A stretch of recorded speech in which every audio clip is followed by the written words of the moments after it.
se soporta en los argumentos que se vierten? Mire, cuando una persona miente no soporta los argumentos veraces, porque arma toda una estructura y cuando usted choca con la realidad, por ejemplo, mostrar un aborto, todas estas personas que están abogando por el aborto no soportan ver un video. No hay contradicción más tremenda que esa, porque si usted defiende que la ley autoriza hacer un aborto, lo primero que tiene que saber es cómo es un aborto, ¿no es cierto? No soportan verlo porque, por supuesto, todos los argumentos que esgrimen son falsos. Y yo simplemente esgrimo argumentos totalmente científicos y verificables. Son datos, todas las cifras que di son de los ministerios de salud de los países que legalizaron el aborto. Respecto de eso, ¿qué es lo que, ampliándolo, algunos datos como para que quien la está viendo diga, bueno, es contundente? Bueno, los dos ministros de salud que se basan en cifras de la IPPF, la Internacional de la Muerte, la organización que se dedica a lucrar con el aborto en todos los países, y en Estados Unidos le acaba de sacar el presidente Trump el subsidio, por eso está desesperada buscando nuevos mercados. Tiene 46.000 clínicas abortivas en el mundo, muchas más que los restaurantes de McDonald's, que creo que son 30.000 y pico. Esta clínica subvenciona, interviene en la Organización Mundial de la Salud y paga a muchos funcionarios. Por supuesto, puedo mostrar las vinculaciones de muchas personas que intervienen en el Ministerio de Salud, y el anterior con la IPPF. Esta organización fue creada por Rockefeller para legalizar y promover el aborto en todo el mundo desarrollado en 1952. Su verdadero nombre original debería haber sido Control de Natalidad, pero para que nadie lo vinculara con la Liga de Control de Natalidad que él y Margaret Thatcher habían hecho, se le llamó Paternidad Planificada. Desde ese lugar lanzan estadísticas y mentiras que fueron desmentidas por uno de los grandes promotores del aborto, que fue el doctor Nathanson, que en el año 78, si no recuerdo exactamente el año, cuando él estaba haciendo el aborto 75.000, se dio cuenta de la barbaridad que era cuando ve con la ecografía del chiquito llorar y esconder su carita en el útero de la mamá y huir con los bracitos, y entonces queda en shock y después escribe varios libros, hace un video y confiesa que ellos, para legalizar el aborto, mancomunadamente con la IPPF y otros organismos abortistas demográficos, falsificaba las cifras de muertes por aborto. Hablaba de, por ejemplo, 500.000 abortos cuando había 193.000 abortos. Hablaba de 10.000 muertes por aborto cuando había 200 muertes por aborto en Estados Unidos. Y machacaban como acá, hasta que al final la gente creía que era necesario el aborto. Lo confiesa él, uno de los grandes promotores de la legalización del fallo Roe versus Wade en los Estados Unidos en 1973. ¿Y qué pasó después? En ese primer año hubo unos 11.000 abortos. ¿Y en cuántos abortos estamos ahora? En 920.000 abortos a cifras de 2016 en los Estados Unidos de América. Con picos, no me acuerdo exactamente, recién los leí, 2011, 2008, 2009 y 2010, de 1,5 millones de abortos por año. Las cifras del CDC estoy hablando, no estoy hablando de las cifras de la IPPF, de los organismos oficiales de los Estados Unidos. Lo mismo expuse en Canadá. Canadá empezó también con algo así como 11.000 abortos, está en el orden de los 300.000 abortos en el año, tenía un nacimiento de 380.000 niños, ahora tiene menos de 300.000 niños en el año, se ha detenido su crecimiento demográfico y empieza a descender. Ni hablo de España. El caso más dramático es Uruguay.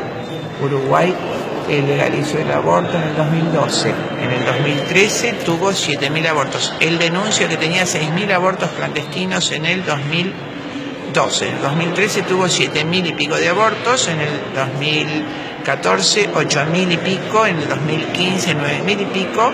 Y en el 2016, casi 10.000 abortos en el año.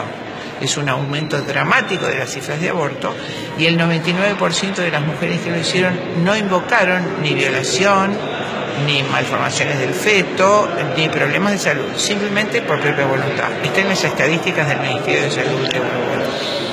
¿Usted entiende de que esta proposición y esta suerte de campañas que usted dice se realizan tiende de alguna forma a un control maltusiano de la población en Latinoamérica con un objetivo de generar saldos exportables que sería un objetivo económico para ellos y no cultural, ni de moral, ni de ética? Claro, por supuesto, todo lo que usted dice es así.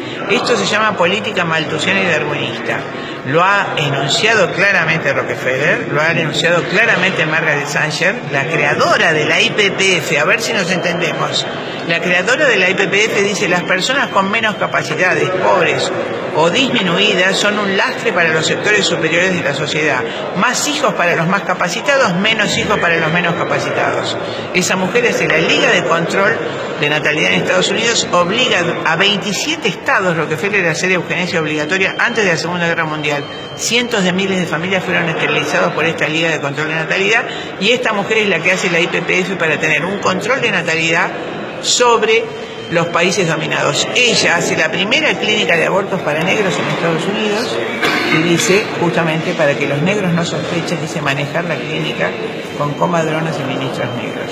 Esa mujer es la que hizo la IPPF, y efectivamente ese control de población racial se llama control malthusiano y darwinista. Así dijo Malthus: invito a los pobres y a los menos capacitados a que no tengan hijos para no ser un lastre para los sectores superiores de la sociedad. Digamos que una solución local que puede ser de carácter racial por una cuestión, no vamos a hablar de prejuicio porque sabemos cómo es la sociedad norteamericana respecto de esto, trasladado a otro lugar del mundo, más allá de lo racial, el único fin, digamos, entonces el lucro, el utilitarismo. Por supuesto, pero por supuesto, imagínense, además eso está escrito.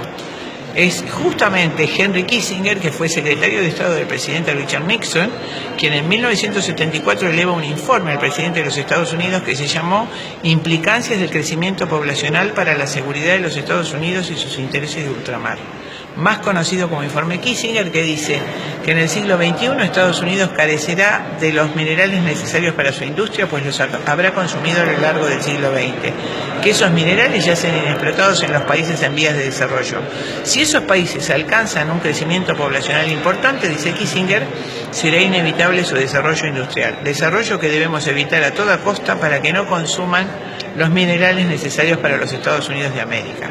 Y al final del informe dice, lógicamente, para que los estados huéspedes no sospechen, o sea, nosotros, debemos ocultar nuestros objetivos demográficos detrás de planes sanitarios. No sé si soy clara. La pregunta se le hago porque días pasados estuvo el ministro Rubinstein exponiendo los argumentos que se dieron en torno a cómo se explicitaba el tema de la palabra oficial era en torno a cifras. Esas cifras generaron... El ministro Rubinstein está vinculado a través de sus empleados, varios empleados del Ministerio de la Nación y de Salud, a la IPPF directamente, que está vinculado a Casa Fusa, quien promueve sus programas. Casa Fusa es la sucursal en Argentina de la IPPF, Instituto Federal Internacional de Planificación Familiar. Él está vinculado directamente a esos organismos, ya sea por financiaciones o por personal al que pone a cargo de, por ejemplo, programa de salud y adolescencia. En él es la encargada nacional de coordinación de la Casa Fusa en el Hospital Argerich de Buenos Aires. Me parece que es Vázquez de apellido esta doctora, que trabaja para el Ministerio de Nación, que es la que hace la consultoría de las adolescentes para que aborten, que ha logrado, ha tenido, es decir, consultoría de adolescentes en situación de embarazo. Y ha sido tan eficaz esa consultoría que depende del Ministerio de la Nación. Estamos hablando de Vázquez, que es funcionaria de ese ministerio, o sea, ¿de quién depende? De Rubinstein, que logró con eficacia que el 98% de las consultas de las adolescentes terminaran en aborto. Ha sido sumamente eficaz. Esto lo hace, hay información pública de eso, hay un diario, un colega suyo que se llama El Disenso, otros también, pero El Disenso lo ha publicado ampliamente, las vinculaciones también, otro funcionario de él que tiene un cargo muy importante en el control de SIDA, no recuerdo el apellido, su nombre es Alan, es por supuesto empleado de la IPPF también. Perfecto, o sea que si redondeamos la idea, debe ser un negocio estratégico controlar a la población en Latinoamérica, y es un negocio circunstancial vender aquellos medicamentos que de alguna forma impiden la natalidad, digamos, ¿no? Cifras de la IPPF, un aborto medicamentoso reporta $400 y pico de ganancias, 700 y pico dólares un cuesta un aborto quirúrgico. Eso lo vamos a financiar nosotros con los impuestos. El único que va a ganar, como dice mi amigo Laje, es el verde del dólar. Y decía, doctora, evidentemente es que hay un planteo de negocio estratégico y uno de coyuntura. Se gana en la visión o posicionamiento internacional protegiendo ellos los recursos que son nuestros. Y después hay otro inmediato en el negocio a través de la venta de aquellos medicamentos o drogas que impidan la natalidad. Por supuesto, correcto, eso sí. Bien, ahora la pregunta es así, se habla de que hay un problema, hay quien dice que es un problema de salud pública, hay quienes sostienen de que esto no es tan así. La respuesta a la demanda por una situación que pueda atravesar una joven, ¿cómo cree que hay que abordarla? Porque hay cuestiones que parecen ser que son inminentes, mientras hablamos estas cosas pasan. Correcto. Todo lo que pasa en el mundo siempre ha pasado el homicidio, el robo, el aborto, el nacimiento, los ataques de un país a otro, los imperialismos, siempre han pasado. Entonces hay que ponerse de pie frente a eso. A las jóvenes que acuden hay que, por supuesto, ayudarlas en todo. El Estado tiene que estar presente asistiendo a la mujer que tiene un embarazo inesperado. Y si es una joven, adolescente, proponerle y facilitar la adopción si ella no lo quiere tener. Si lo quiere tener, ayudarla con todos nuestros recursos materiales y anímicos para que la nena o la joven se sienta contenida y ayudada.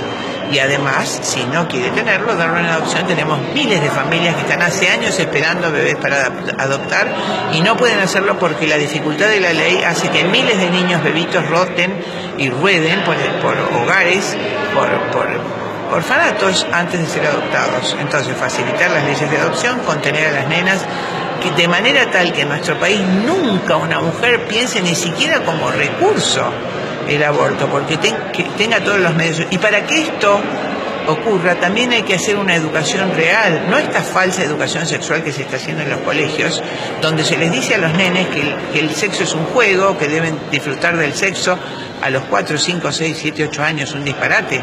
Usted no deja manejar a un niño antes de los 18 años porque no tiene reflejos, y sin embargo le dice que la actividad más importante, que es la sexualidad, la genitalidad, es un juego y puede ejercerlo cuando quiera, pero tiene que usar preservativo. Usted se imagina que un niño está totalmente incapacitado en sus reflejos para controlar sus impulsiones sexuales antes de tiempo y pensar en usar preservativos. Es un disparate. Por eso la verdadera educación es la postergación del inicio de la edad de ejercitación sexual. Habló de los traumas posaborto. ¿Qué puede decir sobre eso? Mire, todo médico como yo, que ha ejercido en la trinchera muchísimos años, sabe que la mujer que aborta jamás se olvida de eso. Nunca se olvida, pasan 30, 40, 50 años, y me pasó algo que le voy a contar.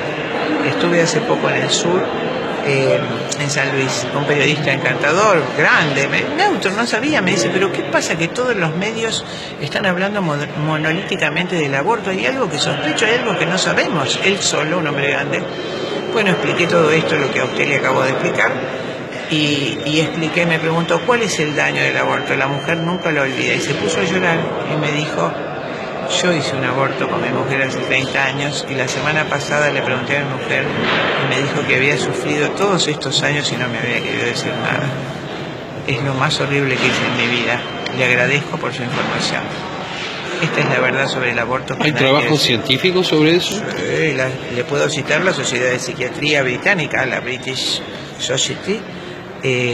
No solo ha hecho 2 trabajos de envergadura muy grande, el que le voy a citar es justamente no le quiero decir exactamente si hace 3 o 4 años, pero lo puede buscar cualquier interesado y con internet, sí, donde sugiere la Sociedad de Psiquiatría que los médicos informen mucho más a las mujeres, traten de asesorarlo mucho más antes de que hagan el aborto, porque tiene un altísimo índice de suicidios por aborto y de grandes depresiones. Y le estoy hablando de uno de los países que primeramente ha legalizado el aborto y probablemente no sepa cómo salir de ese atolladero y cómo volver atrás.